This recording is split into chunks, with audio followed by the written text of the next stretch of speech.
C'est bien, donc on est dans le Deutéronome au chapitre 5, puis on va lire à partir du verset 12 jusqu'au verset 21. Donc je commence la lecture. Deutéronome 5, 12. Observe le jour du repos pour le sanctifier, comme l'Éternel ton Dieu te l'a ordonné. Tu travailleras 6 jours et tu feras tout ton ouvrage.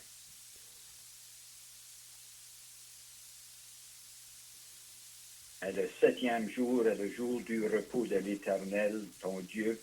Tu ne feras aucun ouvrage, ni toi, ni ton fils, ni ta fille, ni ton serviteur, ni ta servante, ni ton bœuf, ni ton âne, ni aucune de tes bêtes, ni l'étranger qui est dans tes portes, afin que ton serviteur et ta servante se reposent comme toi.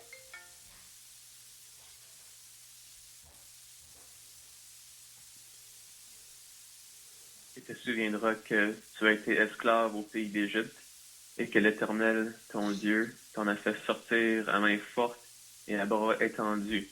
C'est pourquoi l'Éternel, ton Dieu, t'a ordonné d'observer le jour du repos.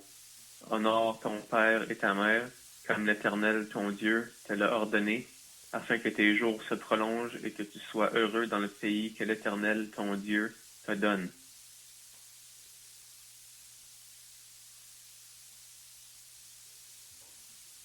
Tu ne tueras point, tu ne commettras point d'adultère, tu ne déroberas point, tu ne porteras point de faux témoignages contre ton prochain.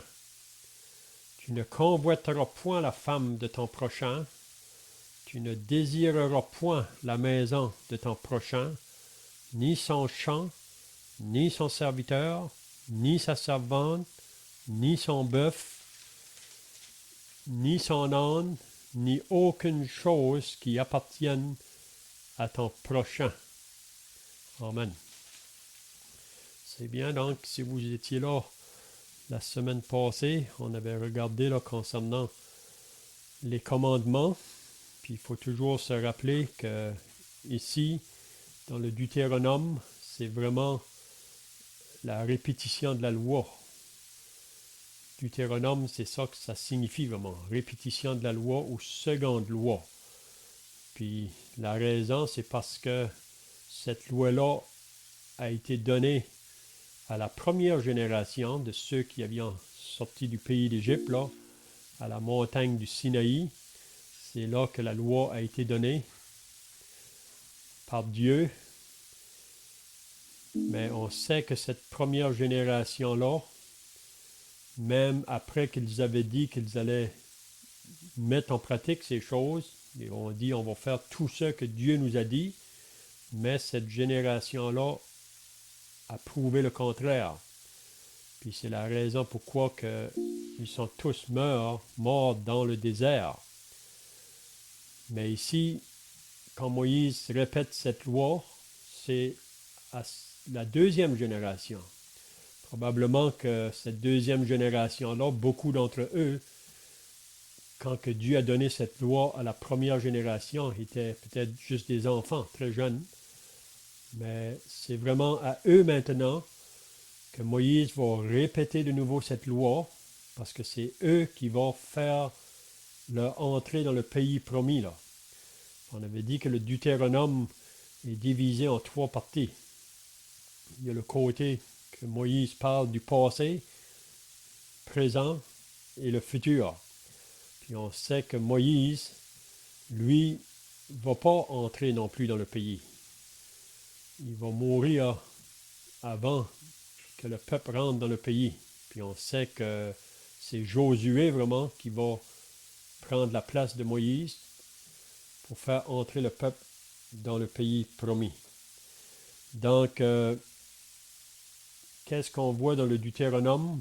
Donc, c'est des enseignements à cette deuxième génération-là, comment qu'ils doivent veiller et prendre garde aux ordonnances ou les lois ou les commandements que Dieu leur prescrit, surtout quand ils vont entrer dans le pays, parce qu'ils entrent dans un pays où que les peuples, c'est tout au contraire vraiment de qu'est-ce que Dieu leur enseigne ici. Là. Ils vont aller vers des peuples qui sont tout au contraire, des peuples qui sont très loin de Dieu, dans l'idolâtrie, puis dans toutes sortes de péchés. Mais pour Israël, eux, ils devront s'abstenir de se mélanger avec ces peuples-là. C'est ça que...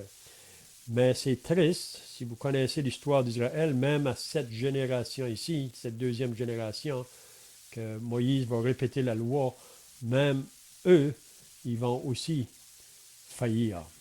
Ils vont, peut-être au début, ils ont des bonnes intentions, ils vont vouloir dire qu'ils vont faire ce que Dieu leur dit, mais on sait qu'ils vont faillir. Donc, qu'est-ce qu'on va voir ce matin? On avait commencé à regarder ça la semaine passée, c'est concernant les 10 commandements. Puis, il faut bien se rappeler que dans le Nouveau Testament, quand Jésus était sur la terre, on est venu à lui un jour pour lui demander quel est le plus grand des commandements. Puis Jésus a dit, le premier, tu aimeras le Seigneur, ton Dieu, de tout ton cœur, de toute ta force, de toute ton âme, de toute ta pensée. Et le deuxième, ton prochain comme toi-même. Donc, fais cela et tu vivras.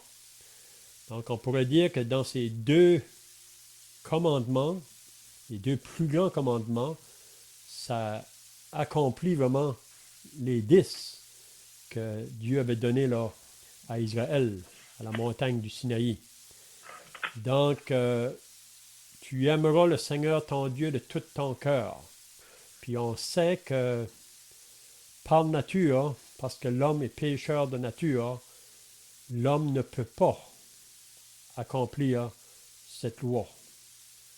Il peut essayer, comme beaucoup aujourd'hui dans le monde, qui prétendent qu'il faut suivre les 10 commandements pour arriver au ciel, mais l'homme prouve, à cause de sa nature pécheresse, qu'il ne peut pas accomplir.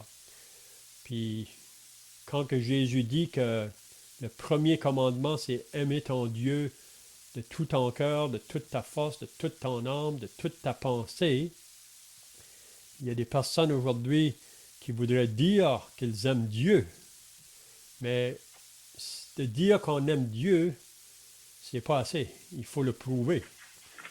Donc, comment qu'on va prouver si on aime Dieu? Ou même si on aime notre prochain, comment qu'on va le prouver? C'est face à ces commandements-là qui est placé devant nous. Donc, de dire que j'aime Dieu, mais que je vais vers d'autres dieux, ça nous prouve qu'on n'aime pas Dieu. Il y a quelqu'un qui dit qu'il aime Dieu, mais qui va vers d'autres dieux, donc il n'aime pas Dieu vraiment. Et puis c'est ça le premier commandement, tu n'auras point d'autres dieux devant ma face. Donc quelqu'un qui dit qu'il aime Dieu, puis qui se fait des idoles, ou qui se fait des statues, ou des représentations pour représenter Dieu et qui se prosterne devant. Donc ça prouve qu'il n'aime pas Dieu, mais pourtant il y a beaucoup de gens aujourd'hui qui font ces choses-là en pensant que ça c'est aimer Dieu, mais c'est pas aimer Dieu. C'est faire contraire à ce que Dieu nous dit. Ça c'est le deuxième commandement. Puis on sait que dans la religion qu'on a grandi dedans, le deuxième commandement a été enlevé. Puis ils ont remplacé le 10e en mettant 2 commandements pour en faire 10. Mais pour dire que quand on prétend d'aimer Dieu, mais si on l'aime vraiment, c'est qu'on va obéir à ses commandements. On ne va pas aller vers d'autres dieux, vers des idoles. On ne va pas se faire des images ou des statues ou quoi que ce soit pour le représenter, même pour se prosterner devant. Puis le 3e commandement qu'on a vu la semaine passée, c'est que tu ne prononceras pas le nom de Dieu en vain. Donc, vous savez que dans le monde aujourd'hui, beaucoup de gens prononcent le nom de Dieu en vain ou inutilement. Donc ça, c'est une autre preuve encore que l'homme par nature n'aime pas vraiment Dieu. Puis aujourd'hui, on va continuer avec le jour du sabbat là, ou le jour du repos. Puis on va voir qu'est-ce que ça comprend. Puis ensuite, vous savez que les 6 derniers commandements, c'est envers notre prochain. Donc de dire que j'aime mon prochain, qu'est-ce que ça comprend? Donc comment qu'on va le prouver? Mais si j'aime mon prochain, je ne vais pas chercher à le faire mourir ou avoir des pensées qu'il soit mort. Et si j'aime mon prochain, je ne vais pas aller prendre la femme de mon prochain. Ça, c'est l'adultère. Donc, on va voir ça à mesure qu'on va descendre, là. Mais le point que je veux apporter, qu'à moins d'être né de Dieu, à moins d'être vraiment un homme qui s'est repenti puis qui s'est converti à Dieu, c'est impossible de mettre ces commandements-là en pratique. Le seul qui peut mettre ces choses en pratique, puis c'est toujours à une condition. Vous savez, même un croyant, c'est possible qu'il va manquer à ces commandements-là si que la chair domine dans nos vies. Mais le seul qui peut mettre ces choses-là en pratique, c'est le croyant qui marche par l'Esprit. Puis aussi, il faut réaliser que ce n'est pas par notre force, si on va être capable d'obéir à la loi de Dieu, c'est vraiment par l'Esprit de Dieu. Donc c'est ça qu'on voit dans l'Épître aux Romains, là. À moins que l'Esprit de Dieu prenne le plein contrôle de notre être, on ne pourra pas mettre ces choses-là en pratique. Donc, avec l'aide d'autres frères ce matin, on va voir vraiment à propos de ces commandements-là. Donc, on va commencer avec le verset 12, à moins que quelqu'un ait des pensées là, de ce qu'on avait vu la semaine passée. Si vous avez d'autres choses à ajouter, vous pouvez le faire. Sinon, on commence au verset 12. Juste pour souligner ce que tu disais, Léon, à l'effet que si on aime Dieu, on n'ira pas vers d'autres dieux. Et c'est tellement facile. Je ne sais pas, toutes les traditions puis les choses qui existent dans le monde, et on parle des totems, des talismans, même les pattes de lapin. Je ne sais pas trop d'où ça vient, mais je sais qu'on m'a souvent dit, il y en a qui gardaient une patte de lapin, c'était supposé de leur porter chance, ou un trèfle à 4 feuilles, ou tout ce qu'on peut inventer encore. Dans toutes ces choses, l'idée de l'idole, se prosterner devant lui, c'est qu'à quelque part dans notre cœur, ça peut être un objet, une croix, à la limite. Les gens peuvent avoir une croix et ils vont s'imaginer que la croix va leur porter bonheur, qu'elle va veiller sur eux, qu'elle va les garder d'une façon ou d'une autre.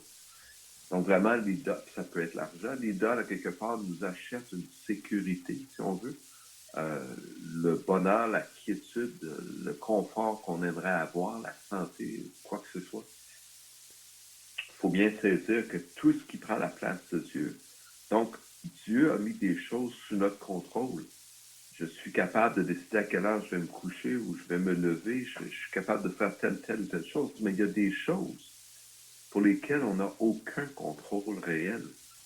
C'est sûr, sur ma santé, je peux faire attention un peu en mangeant, mais malgré tout, avec l'âge, etc., et si le cancer s'empare de moi, quel pouvoir est-ce que j'ai? Donc, où est notre Dieu? Qui prend soin de nous?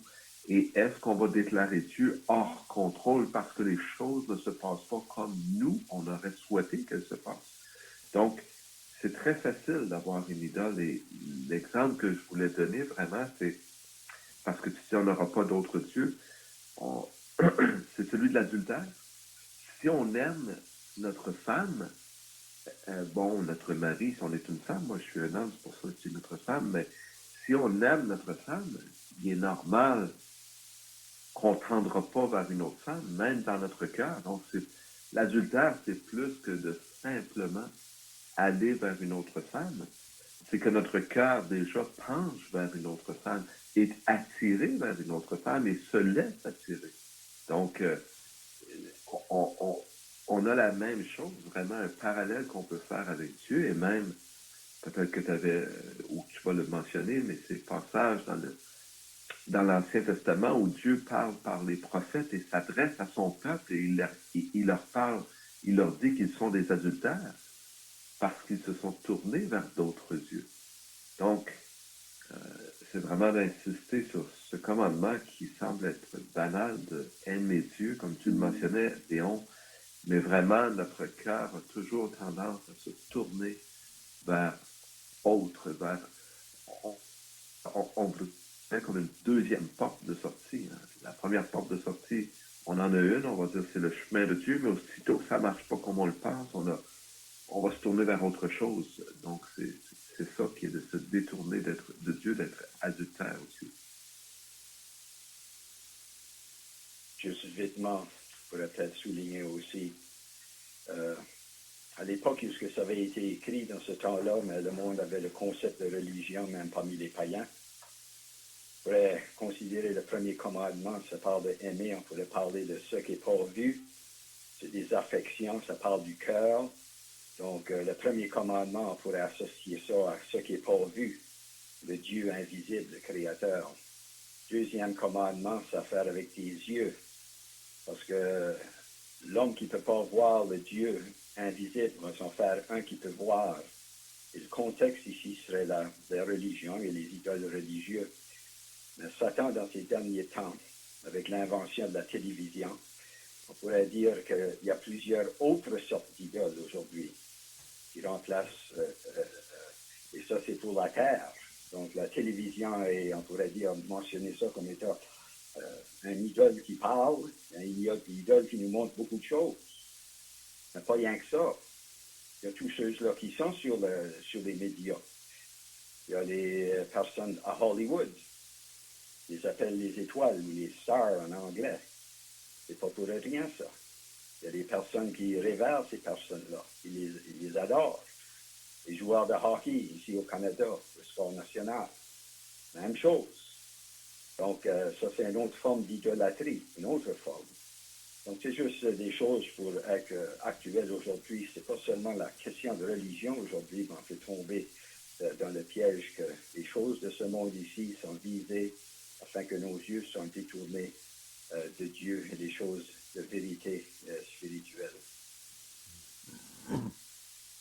Juste aussi un autre idolâtrie peut-être plus subtil, c'est se conformer ou se faire un Dieu dans notre propre imagination. Des fois, on peut partager l'Évangile et les vérités de la Bible, et puis les personnes vont dire, ben moi, je ne pense pas que Dieu est comme ça. Moi, je ne pense pas que Dieu punirait les pécheurs. D'après moi, Dieu est comme si. Je pense que Dieu est comme ça. Alors, on voit que souvent le monde, ils se construisent un Dieu dans leur propre imagination, un Dieu qui va les conforter, un Dieu vraiment qui va leur permettre de commettre des péchés sans conséquences morales. Donc, on voit aussi que ça aussi, c'est une forme d'idolâtrie quand on se crée un Dieu dans notre propre imagination, un Dieu qui est contraire au Dieu de la Bible, le vrai Dieu. C'est bien.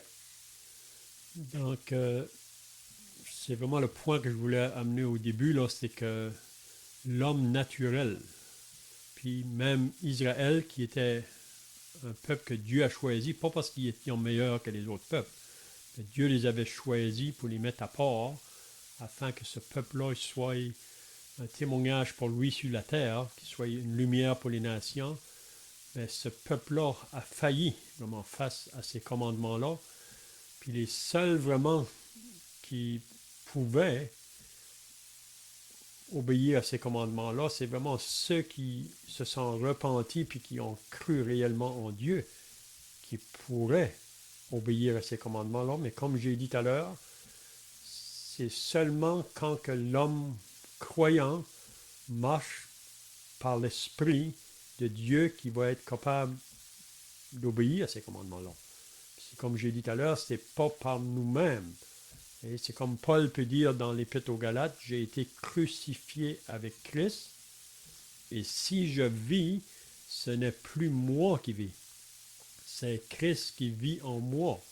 Donc Paul a bien compris que si je vis, ce n'est plus moi qui vis, c'est pas le moi, parce que le moi ne peut rien faire pour plaire à Dieu. Le moi vraiment s'oppose même à la loi de Dieu. Donc j'ai été crucifié avec Christ, et si je vis, ce n'est plus moi qui vis, c'est Christ qui vit en moi. Si je vis dans la chair, je vis dans la foi au Fils de Dieu qui m'a aimé et qui s'est livré lui-même pour moi. Donc, à moins d'une marche par l'Esprit, il n'y a personne qui peut faire cette loi-là vraiment. Puis on sait que Paul le dit dans l'Épître aux Galates, aux chrétiens, marchez selon l'Esprit et vous n'accomplirez pas les désirs de la chair. Parce que la chair a des désirs contraires à celles de l'Esprit, elle s'oppose, vraiment, elle s'oppose. Donc, la chair face à la loi, qu'est-ce qu'elle fait vraiment? Elle s'oppose. La loi dit, tu ne fais pas ça, mais la nature charnelle va le faire. Et c'est ça. Donc, c'est pour dire qu'il n'y a pas un être humain sur la terre qui est né dans ce monde qui peut obéir à cette loi-là. À moins d'être né de Dieu, c'est impossible. Puis même après qu'on est né de Dieu, à moins d'une marche par l'Esprit, c'est impossible que cette loi-là peut être même pratiquée dans nos vies. C'est bien, on va commencer au verset 12, puis on va descendre là, parce qu'on aura le temps de terminer les 7 derniers. On avait vu les 3 premiers. Donc on avait dit aussi la semaine passée que les 4 premiers commandements, c'est plutôt envers Dieu, puis les 6 derniers, c'est envers notre prochain.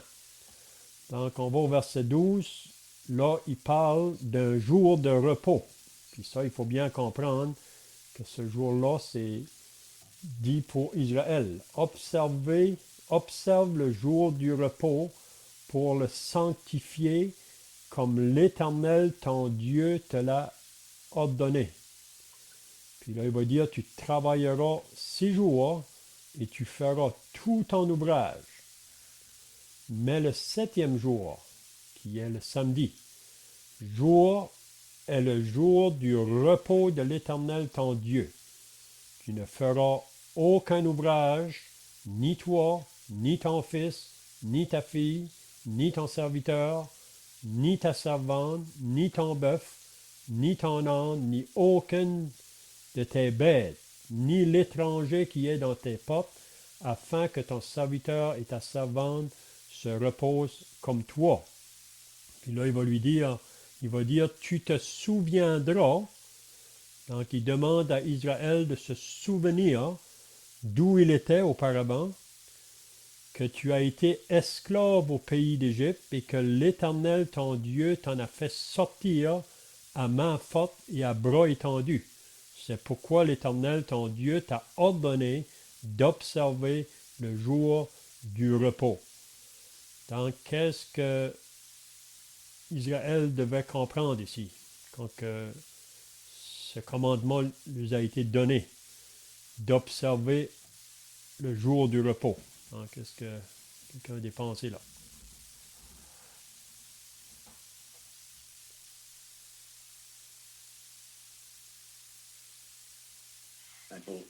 Pour ce qui concerne ces commandements ici, les frères ont déjà touché ça un peu là, c'est bon. Il y en a 10, et ça a déjà été mentionné. Il y en a 3 pour Dieu. Et les chiffres sont très importants parce que le numéro 3, c'est le numéro de Dieu, la Trinité, etc. Tout est en ordre. Donc les 3 premiers sont pour Dieu. Les 6 derniers sont pour l'homme. Ça, c'est à partir, tu honores ton père et ta mère. Tout est en ordre, tout est dans la liste. C'est le numéro 6. C'est le numéro de l'homme. Donc en gardant les commandements, on a 3 pour Dieu. La fin termine avec 6 pour l'homme. Mais celui-là du milieu, c'est celui-là qu'on considère aujourd'hui. Le 4e commandement, le numéro 4. Le numéro 4 se divise 3 et 1. Donc les 3 premiers à l'ensemble, c'est pour Dieu. Le 4e est différent. Ce commandement ici est en relation avec la loi qui avait été donnée dans le service du tabernacle et ces choses-là. J'oublie le terme que je voulais utiliser là. Mais le 4e commandement ici, le jour du sabbat, ça va avec la loi, pas la loi morale, mais la loi du sacrifice de l'Ancien Testament. Donc, je vais demander la question. J'ai rencontré 2 hommes la semaine passée pendant 5 heures. Ils se disent chrétiens, puis ils suivent ce commandement ici. Suivre le sabbat. Aujourd'hui, il y a un mouvement parmi les baptistes présentement, ça date de 20 ans, que eux aussi, ils veulent suivre le sabbat, ce commandement-là. Parce qu'ils ont pensé, peut-être on a déjà rencontré quelqu'un même, parce qu'il fait la réponse pour ça. Pour répondre à la question de Léon, il est clair que Dieu demande que son peuple s'arrête le jour du sabbat, qu'il s'arrête de travailler. Donc, que son cœur soit tourné vers autre chose que son besoin personnel ou pécunier ou même de se nourrir dans ce temps-là, quand on est sur une ferme, parce que du temps du peuple d'Israël, c'était un peuple plutôt rural, donc les gens devaient se nourrir eux-mêmes.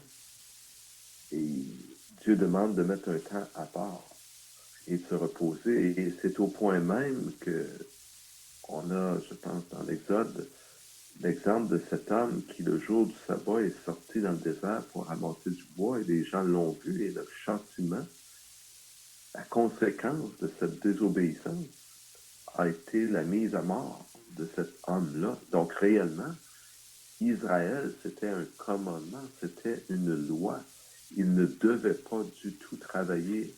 Et c'est pas le dimanche, c'est le samedi, comme Léon l'a mentionné. Donc, il y a beaucoup de confusion aujourd'hui dans le monde face à ce commandement. Et Dieu a mis beaucoup d'emphase pour son peuple, les Juifs, sur ce commandement. Et c'est pas pour rien. C'est pas pour rien parce que Dieu voulait nous annoncer quelque chose à travers ce commandement. Mais est-ce que, c'est la question qui nous a été posée par la suite, est-ce que ce commandement est une imposition sur nous aujourd'hui?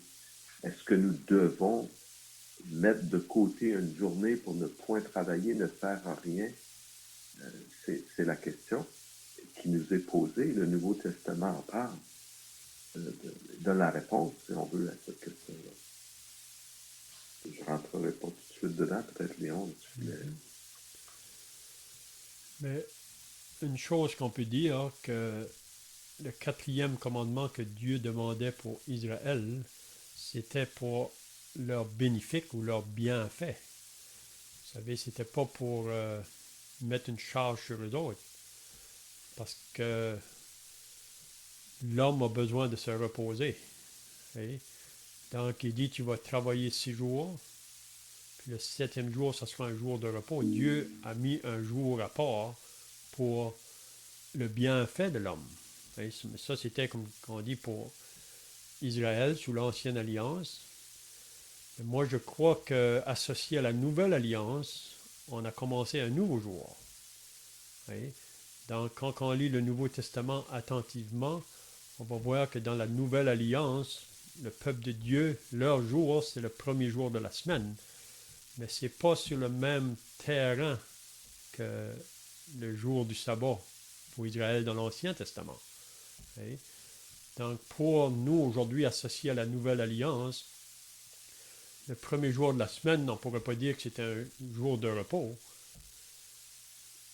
parce que c'est un jour que les chrétiens, c'est un jour où ils vont se dépenser beaucoup de ce jour-là, pour pratiquer ce que le Nouveau Testament nous demande de faire. Mais je pense la pensée avec la question du jour du sabbat, même si on veut faire une application pour nous aujourd'hui, c'est qu'il y a un temps où que l'homme doit avoir un temps de repos. Mais vous savez qu'on vit dans un monde aujourd'hui où il n'y a pas ça.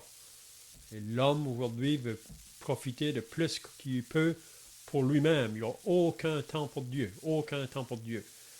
Même si on parle à des personnes de lire la parole de Dieu, pour les autres, c'est pas concevable. Et on n'a pas de temps. On a du temps pour faire toutes les autres choses. On n'a pas de temps pour ça. Donc, on vit dans un monde aujourd'hui, vous avez déjà entendu ces paroles-là. Là. En ville, c'est métro, boulot, dodo. Donc, c'est ça la vie du monde aujourd'hui. Hein? Le matin, on court, on travaille, puis on se couche, puis on recommence le lendemain. Mais aucun temps pour Dieu. Hein? Mais c'est ça vraiment, en arrière de tout ça, c'est vraiment le diable qui a détourné l'homme vraiment de Dieu. Mais la leçon qu'on peut apprendre, comme j'ai dit, nous, aujourd'hui, c'est bien d'avoir du temps à part et pour notre Dieu. Puis si on met Dieu en premier, les autres choses vont prendre leur place. C'est ça que Jésus a enseigné à ses disciples. Cherchez premièrement la justice et le royaume de Dieu et toutes les autres choses vous seront données par-dessus. Le problème aujourd'hui, c'est si qu'il nous reste du temps, on en donne à Dieu, mais la raison pourquoi est-ce que l'homme il reste pas de temps, c'est parce qu'il garde pour soi-même. Il veut vivre pour soi-même. Mais ça prend un travail de Dieu dans le cœur d'un homme pour faire un changement, là, si on peut dire. Donc, je ne sais pas si que vous avez d'autres choses à ajouter là.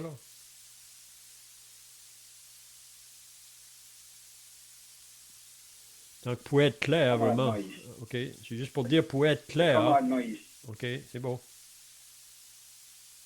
ce commandement ici, le mot m'a venu à l'idée, ça a à faire strictement avec la loi cérémoniale du peuple de Dieu, parce que Dieu avait donné toutes les ordonnances pour les Lévites et le fonctionnement du temple. Ça, c'était pour le peuple, comme tu as mentionné, afin que le peuple puisse avoir ce jour-là de repos. Le jour du repos, ça reflète dans la création que Dieu avait travaillé 6 jours et le 7e jour, il s'était reposé. Donc Dieu, lorsqu'il s'est choisi un peuple, lorsqu'il lui a donné une religion pour la terre avec toutes les ordonnances et les sacrifices, il y avait un jour qui était mis à part, c'était le samedi, le 7e jour de la semaine, le jour du repos. Donc aujourd'hui, je pourrais demander la question, mais est-ce que ça va appuyer de nouveau? Est-ce que ce commandement-là va être appuyé de nouveau?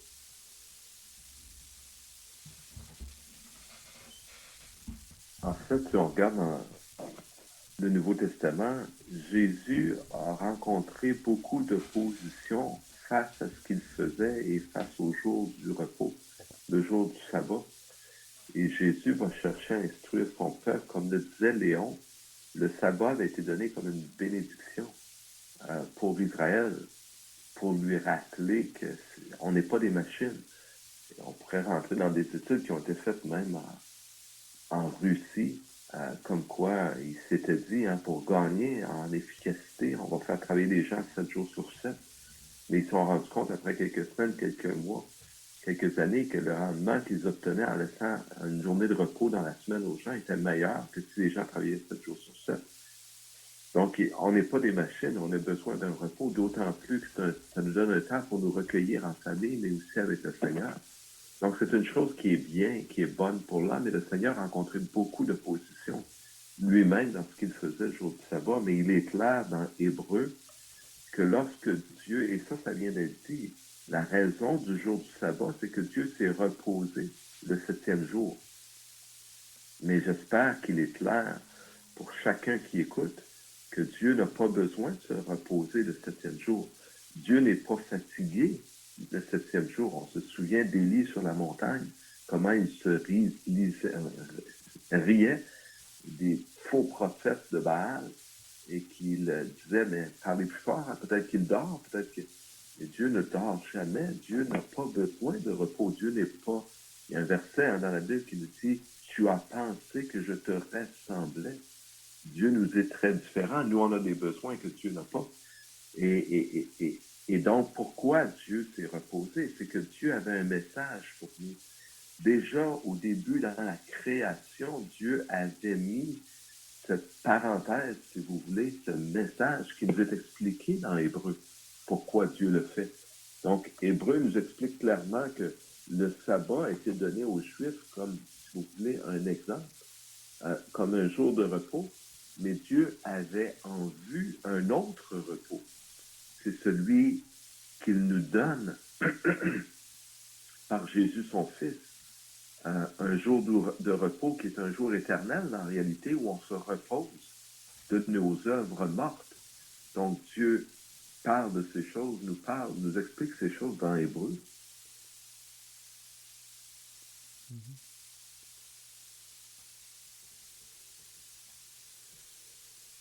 C'est ça, vraiment, le vrai repos. Jésus a lancé l'invitation quand il est venu.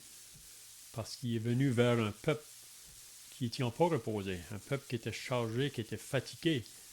Puis c'est encore pour ce monde aujourd'hui, quand il disait « Venez à moi, vous tous qui êtes fatigués et chargés, et je vous donnerai du repos. » Et il pouvait dire « Prenez mon joug sur vous, parce que mon joug est doux et mon fardeau est léger. » Donc, on peut penser au repos qu'on a le moment qu'on est sauvé. Ça, c'est le premier repos. Parce que pour moi, il y a 3 repos dans la parole. Le premier, c'est le jour de notre salut. Ça, c'est un repos éternel, un repos de l'âme, de savoir que maintenant, il n'y a aucune condamnation pour nous qui sommes en Jésus-Christ. Oui. Mais il y a aussi le repos qu'on doit avoir dans notre vie de jour en jour. Mais ça, encore là, c'est seulement en étant en communion avec notre Dieu, en étant près de Dieu. Hein? Donc, le repos ou la paix de Dieu dans nos vies de chaque jour. Comment est-ce qu'on va être capable de garder ça avec nous de jour en jour? Là, Paul nous dit dans l'Épître aux Philippiens, ne vous inquiétez de rien, mais en toute chose, faites connaître vos besoins à Dieu par des prières, des supplications et des actions de grâce, et la paix de Dieu qui surpasse toute intelligence gardera vos cœurs en Jésus-Christ. Donc pour moi, le repos se trouve dans le Seigneur Jésus-Christ. Le repos de l'âme, puis le repos dans ma vie de jour en jour, mais il y a aussi le vrai repos qui va être celui quand on va être enlevé là, pour être éternellement avec lui. Là, ça va être le repos parfait vraiment. Hein? Donc, le repos. Okay, oui. Un autre petit point ici. Donc, juste pour dire qu'aujourd'hui, le sabbat qu'on voit dans ces 10 commandements ici, il y a le 7e jour de la semaine, ça n'applique pas au temps de l'Église. Comme Léon a mentionné plus tôt, concernant la nouvelle alliance. L'Ancien Testament, c'est l'Ancienne Alliance. Le sabbat était pour le peuple terrestre de Dieu et pour la loi cérémoniale, ça avait juste à faire avec ça et avec toutes les autres choses qui vont avec. Dans l'Église, mais là, on a déjà entendu, mais ça, c'est vraiment le 8e jour, le nouveau commencement. Et le 8e jour, pour ainsi dire, le premier jour de l'autre semaine, ce jour éternel-là. Et ça, c'est spirituel. Ça, c'est la portion de l'Église. C'est pourquoi aujourd'hui, les chrétiens se sont toujours réunis dans le temps de l'Église, le dimanche, le jour de la résurrection, le nouveau commencement, etc. Donc ça, c'est pour nous. Mais après l'enlèvement, on tombe dans l'Ancien Testament de nouveau, pour une période qui est appelée la dernière semaine de Daniel, la 70e semaine de Daniel. Et le peuple juif va reconstruire le temple. Il va revenir à la loi de Moïse dans le temps de la tribulation. Et allons commencer les sacrifices. Il va y avoir le sacrificateur malgré l'éloignement que c'est dedans à cette époque-là. Donc c'est intéressant à voir qu'il reste encore un temps de jugement pour la nation d'Israël dans les 7 ans, puisqu'il a commencé à pratiquer cela sur la terre, tandis que nous, on va être enlevés au ciel dans cette période-là. Moi, j'aime bien aussi cette expression de l'ancienne de la nouvelle alliance, comme vient d'être dit. C'est-à-dire que les chrétiens, on voit dans la Bible, se réunissaient le premier jour de la semaine, mais le premier jour de la semaine, c'est en réalité l'autre semaine. C'est la nouvelle semaine qui commence. C'est le premier jour. C'est le début de l'autre. Donc, c'est vraiment cette pensée de la nouvelle alliance. L'ancienne semaine, elle est passée. Maintenant, on passe à une nouvelle semaine. Et juste, je ne peux pas prendre plus de temps, mais juste souligner dans Hébreu, c'est le chapitre 4 qui nous parle de ces choses. Ce serait intéressant de regarder, mais vraiment, Dieu avait dans son cœur, dans sa pensée, de nous parler à travers ce message du sabbat, un message que beaucoup de gens et le peuple de Dieu lui-même n'a jamais saisi. Un message dans lequel Dieu, déjà prophétiquement à travers le sabbat, nous parlait de son salut, du repos que Dieu voulait nous donner. C'est pas reposant, vous savez, pas être certain si après la mort, qu'est-ce qui va m'arriver, où est-ce que je vais aller, qu'est-ce qui se passera avec mon âme, dans quelles conditions je vais vivre, est-ce que je serai rejeté loin de Dieu? Mais Dieu ne veut pas que l'homme vive dans cette incertitude. Dieu veut que nous sachions que nous avons la vie éternelle, nous qui croyons au nom du Fils de Dieu. C'est écrit dans la Bible, dans Jean. Donc, Dieu veut nous donner ce repos, la quiétude de nos âmes. Quoi qu'il arrive sur la terre, on a cette espérance. Et dans la Bible, le mot espérance, c'est pas un mot qui veut dire on a l'impression que peut-être ça pourrait arriver, mais c'est vraiment l'espérance certaine, c'est-à-dire que c'est sûr et certain que je serai au ciel avec Dieu, que Dieu ne me jugera pas, que je suis vraiment maintenant pardonné. Et ça, c'est un profond repos pour l'homme et pour son âme. Vraiment, c'est le message de Dieu. Et il faut comprendre que cela, dans mon cœur, clairement, prouve que Dieu est l'auteur de la Bible. Qui savait ces choses? Qui avait vu ces choses? Personne. Les prophètes qui ont écrit au sujet du sabbat ne comprenaient pas pourquoi Dieu avait instauré le jour du sabbat. Ils pouvaient raisonner, bien sûr, que c'était bon pour eux, mais ils devaient, comme nous, saisir que Dieu n'avait pas besoin de se reposer. Et pourquoi donc Dieu s'est reposé? C'était pour nous, vraiment. Et non seulement c'est bien pour nous, mais c'est doublement bien parce que Dieu, à travers le sabbat, nous annonce d'avance qu'il y aura pour nous un jour de repos. C'est-à-dire, depuis que Christ est mort, si on croit en lui, on a l'assurance de notre salut. Et cela ne dépend plus de nous. Ce n'est plus entre nos mains, mais c'est entre les mains de Jésus qui est mort pour nous. Et là, j'ai confiance en Jésus, c'est ça. La foi, c'est de se reposer 100% sur l'œuvre que Jésus a accomplie pour nous. C'est ça. Donc, comme je disais tout à l'heure, il y a le premier repos, si on peut dire, puis c'est au salut pour moi. Donc, c'est que par la foi, on se repose sur cette œuvre-là, pour le salut de nos âmes. Donc, dans Romains 5, il va dire, étant donc justifiés par la foi, nous avons la paix avec Dieu. Nous avons le repos avec Dieu. On n'est plus en guerre. Voyez? On est réconcilié maintenant avec Dieu. Mais pour maintenir ce repos-là dans nos vies de chaque jour, c'est la même chose. C'est une marche par la foi. C'est une marche de confiance. On se repose sur les promesses que Jésus nous fait. Et quand il a dit avant de partir au ciel à ses disciples, je serai avec vous tous les jours jusqu'à la fin du monde. Donc, il n'y a pas un jour que le Seigneur n'est pas là. Donc, c'est pour ça qu'on n'a pas à s'inquiéter. Il y a beaucoup de choses qui peuvent venir sur notre chemin, qui peuvent apporter les inquiétudes, mais on les remet au Seigneur. Et on se repose sur ses promesses. Donc, à moins de saisir cette vérité-là, la vie chrétienne, ce n'est pas une vie par la vue, c'est une vie par la foi. Donc, au travers de notre marche, Dieu va permettre des circonstances dans nos vies pour nous apprendre à nous appuyer sur ses promesses. Hein? Puis comme que j'ai dit tout à l'heure aussi, là, il y a le repos après parfait, si on peut dire, là, quand on sera enlevé de cette terre. Je ne sais pas si vous avez d'autres pensées, là, sinon on pourra... Je vois que le temps est déjà mal passé. Okay? J'ai juste une autre petite pensée là-dessus.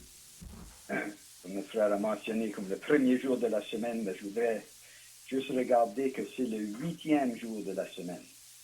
C'est le premier jour de l'autre semaine, mais c'est le 8e jour, le numéro 8. Il y avait 8 personnes dans l'arche. Dieu commençait de nouveau. Donc ça, c'est une petite illustration pourquoi le numéro 8 est si important.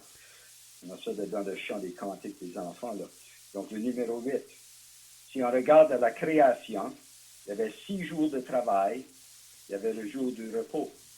Un jour est comme 1000 ans, 1000 ans sont comme un jour, ça fait 6000 ans que Dieu travaille sur la terre afin de sauver les pécheurs.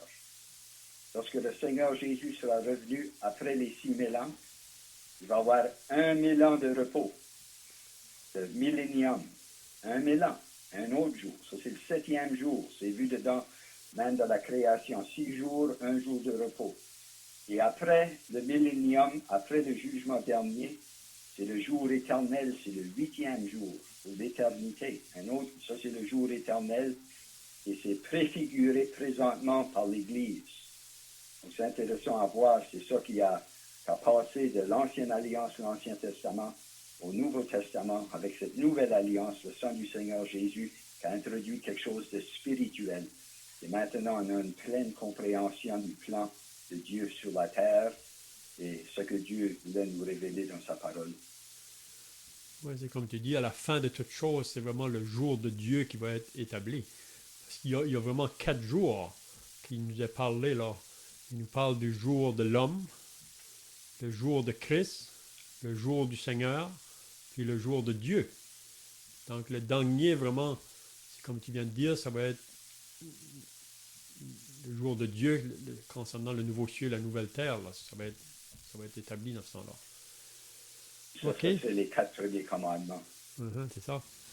Là, je vois que le temps est passé, donc à moins que vous avez d'autres pensées, là, on va terminer, puis on pourra garder les autres commandements pour la semaine prochaine.